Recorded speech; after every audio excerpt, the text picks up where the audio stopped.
Income tax के हों, police के हों, सीबीआई के हों, ईडी के हों, वो तमाम मुकदमे बंद हो जाएंगे। भारतीय जनता पार्टी एक ऐसी वॉशिंग मशीन है जो बिना डिटर्जेंट पाउडर के ही दमदार सफाई देती है।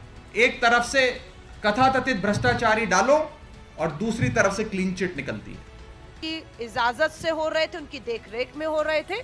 मनीष ये जानते हैं सिसोदिया जी की फाइलों पे साइन उनके थे, फैसले उनके विभाग ने लिए, वो फंस गए, लेकिन अरविंद केजरीवाल अपने आप को बचा नहीं पाएंगे, मुझे ये पूरा भरोसा है, क्योंकि ईडी की सप्लीमेंट्री चार्जशीट में भी अरविंद केजरीवाल जी को आरोपी बताते हुए उम्मीद की जा रही है कि अगले कुछ समय में उनसे भी पूछताछ हो सकती है।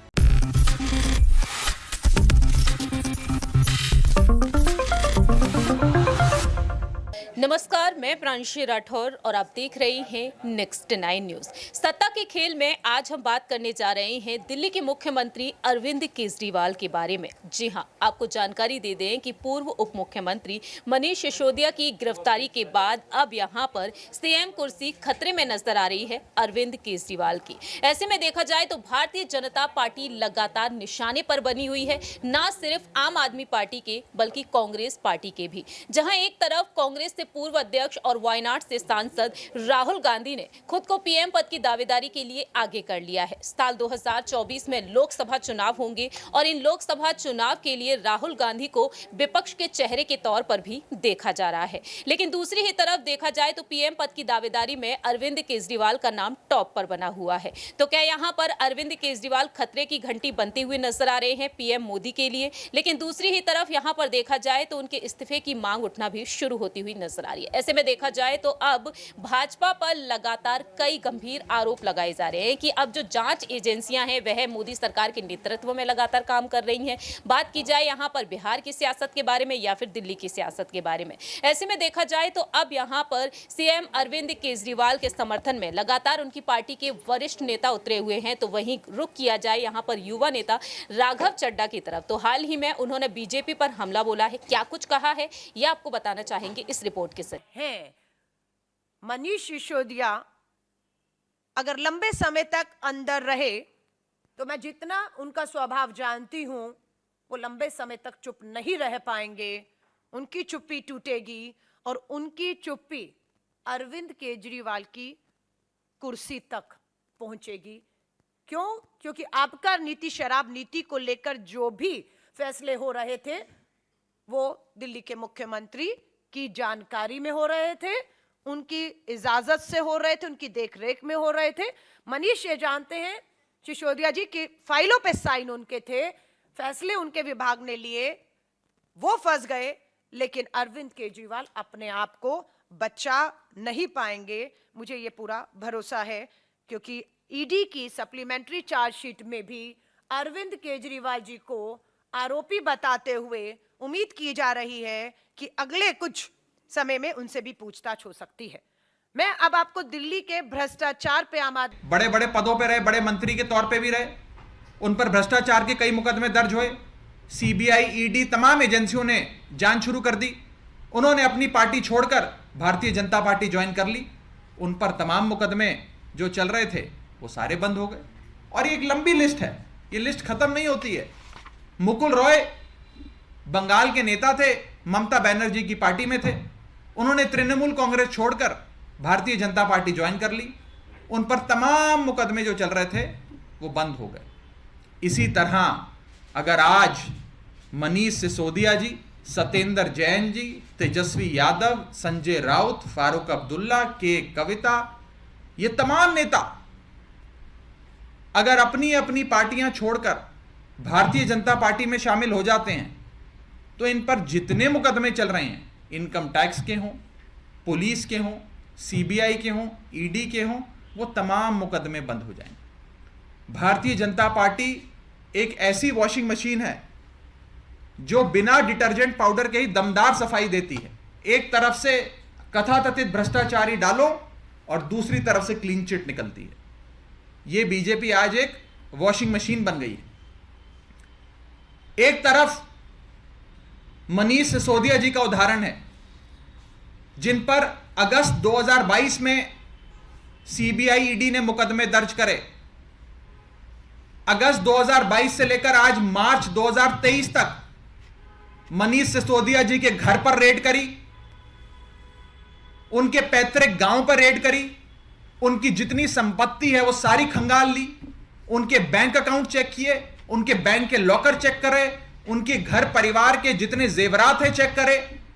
एक नया पैसा, जिम्मेदारी से कह रहा हूं, एक नया पैसा भारतीय जनता पार्टी की एजेंसियों को नहीं मिला। आपने देखा और सुना कि किस तरीके से राघव चड्ढा यहां पर बीजेपी को वॉशिंग मशीन तक कहते हुए नजर आए हैं, लेकिन अब देखा जाए तो यहां पर राघव चड्ढा के इस बयान से भी सियासत तेज हो चुकी है।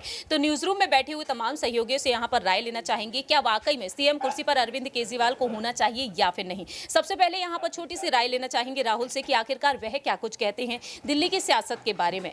अरविंद केजरीवाल जो लगातार यहां पर खतरे की घंटी बनते हुए नजर आ रहे हैं पीएम मोदी के लिए, तो 2024 में जो लोकसभा चुनाव होंगे, क्या उन लोकसभा चुनाव में वाकई में अरविंद केजरीवाल विपक्ष को आगे रख पाएगा? देखिए, अरविंद केजरीवाल की अगर हम बात करें तो फिलहाल राष्ट्रीय पार्टी तो उन्होंने अपनी बना ली आम आदमी पार्टी को, लेकिन मुश्किलें काफ़ी हद तक दिखती नजर आ रही है। चाहे मैं मनीष सिसोदिया की बात कर लूँ या सत्येंद्र जैन की बात कर लूँ और आम आदमी पार्टी के तमाम कई बड़े नेताओं पर शिकंजा कसने की जो तैयारी इस वक्त सरकारी एजेंसियां कर रही हैं, तो ऐसा लग रहा है कि 2024 का रास्ता अभी भले ही आम आदमी पार्टी का दूर ज़रूर है, लेकिन आम आदमी पार्टी ने हार नहीं मानी। और मुझे ऐसा लग रहा है कि जिस तरीके से आम आदमी पार्टी के नेताओं के हौसले बुलंद है, वो कहीं ना कहीं बीजेपी को एक बड़ी टक्कर देने की कोशिश शुरू करेंगे। फिलहाल देखा जाए तो यहाँ पर बीजेपी को एक बड़ी टक्कर देने की कोशिश की जा रही है। ऐसे में अगर यहाँ पर बात की जाए सीएम अरविंद केजरीवाल के साथ साथ यहाँ पर आने वाले वक्त में कि क्या कुछ लोकसभा चुनाव में यहाँ पर बड़े बदलाव देखने को मिल सकते हैं, तो बात यहाँ पर अब अगली राय यहाँ पर लेना चाहेंगे आसिफ से कि आखिरकार उनका क्या कुछ कहना रहेगा, क्योंकि देखा जाए तो राघव चड्ढा के बयान से सियासत काफी ज्यादा तेज हो चुकी है। फिलहाल देखा जाए यहाँ पर अरविंद केजरीवाल को लेकर यहाँ पर अब तमाम अटकलें तेज होती हुई नजर आई। क्या मनीष सिसोदिया की गिरफ्तारी के बाद यहाँ पर अब यहाँ पर तलवार लटकती हुई नजर आ रही है अरविंद केजरीवाल पर। अलका लांबा के बयान से आप बखूबी वाकिफ है, वह कहती हैं कि अरविंद केजरीवाल अब खुद को बचा नहीं पाने वाले हैं, तो आप इस पर क्या कहना चाहेंगे? देखिए, इसमें कोई शक नहीं है, ये तमाम आरोपों के बीच में जो इसकी पुष्टि करेगा वो कहीं ना कहीं सीबीआई की जिम्मेदारी है, ईडी की जिम्मेदारी है। जिस तरीके से इन दिनों सवाल उठ रहे हैं, मनीष सिसोदिया जब से जेल गए, तिहाड़ जेल में रहे और उसके बाद ईडी ने भी उन्हें गिरफ्तार कर लिया। देखिए, पार्टियों के बीच में आरोप प्रत्यारोप इल्ज़ाम चलता है, लेकिन इसको दुरुस्त करना, लोगों के बीच में यकीन दिलाना, ये तमाम चीज़ें एजेंसियां का काम है। क्योंकि एजेंसियां अगर फिर राजनीति करने वाले के इशारे पे नाचेंगे तो फिर लोगों को न्याय नहीं मिल पाएगा।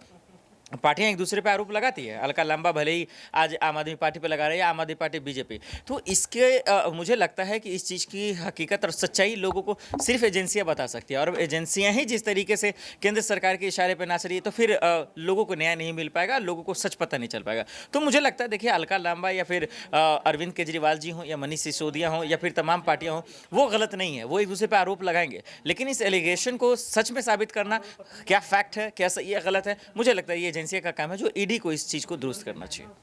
देखिए, फिलहाल देखा जाए यहाँ पर और भी सियासी समीकरण बनते हुए नजर आ रहे हैं। आगे हम यहाँ पर राय लेना चाहेंगे कपिल से कि आखिरकार उनका क्या कुछ कहना रहेगा, क्योंकि देखा जाए तो दिल्ली की सियासत में अब यहाँ पर कई बड़े फेरबदल देखने को मिल सकते हैं। तो जैसा कि कपिल आप भी जानते हैं कि उनका सीएम पद कहीं ना कहीं खतरे में पड़ता हुआ नजर आ रहा है, तो आगामी लोकसभा चुनाव के बाद अगर दिल्ली में जब चुनाव होंगे तो यहाँ पर आप किसकी सरकार बनते हुए देख सकते हैं?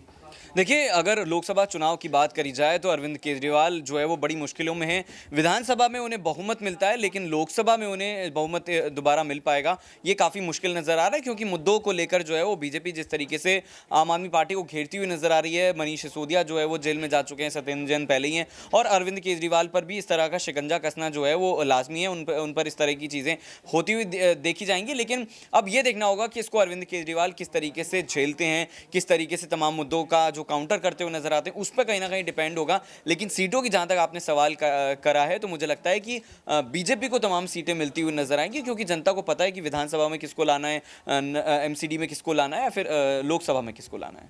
फिलहाल देखा जाए तो यहाँ पर अरविंद केजरीवाल अब लगातार तमाम बड़ी बड़ी मुश्किलों का सामना करते हुए आने वाले वक्त में भी नजर आ सकते हैं। लेकिन यहाँ पर राजस्थान में जो इस साल के अंत में विधानसभा चुनाव होने वाले हैं, उन विधानसभा चुनाव के लिए अरविंद केजरीवाल अब राजस्थान की तरफ भी रुख कर चुके हैं और साथ ही साथ अब मध्य प्रदेश की सियासत में भी वह एक्टिव होते हुए नजर आ रहे हैं। ऐसे में देखना दिलचस्प होगा कि इस साल जो विधानसभा चुनाव होने वाले हैं अलग अलग राज्यों में, वहां पर कौन सी पार्टी जीत हासिल करती हुई नजर आएगी, तो वहीं लोकसभा चुनाव में किस पार्टी की जीत होगी। फिलहाल यहां पर देखा जाए, जो यहां पर एग्जिट पोल सामने आ रहे हैं, ओपिनियन पोल सामने आ रहे हैं, उसमें मोदी सरकार एक बार फिर से यहां पर बनती हुई दिखाई दे रही है। हमारी इस रिपोर्ट में इतना ही। बाकी की तमाम अपडेट्स के लिए आप देखते रहिए नेक्स्ट 9 न्यूज़।